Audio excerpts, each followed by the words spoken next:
അവളെ എനിക്ക് മറക്കാൻ പറ്റുന്നില്ലടാ. അവളുടെ ഓർമ്മകൾ ഓരോന്നോരോന്നായിട്ട് വരിക. കണ്ണടച്ചാലും അവൾ,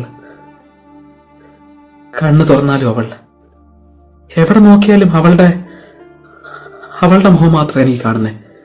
എനിക്ക് വേറെ ഒന്നും പോലും എനിക്കിപ്പോ കാണാൻ പറ്റുന്നില്ല. കാരണം ഞാൻ അവളെ അത്രയധികം സ്നേഹിച്ചിരുന്നു. പക്ഷേ അവളത് മനസ്സിലാക്കിയില്ല. നമ്മൾ ഒരുപാട് സ്നേഹിക്കുന്ന ഒരാള് നമ്മളെ വിട്ടു പോകുമ്പോ അതിന്റെ ഒരു വേദന ഉണ്ടല്ലോ, അത്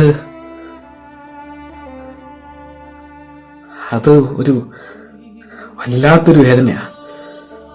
ചിലപ്പോ ആ വേദന നമ്മളുടെ ജീവൻ എടുക്കാനും അതിന് കഴിയും.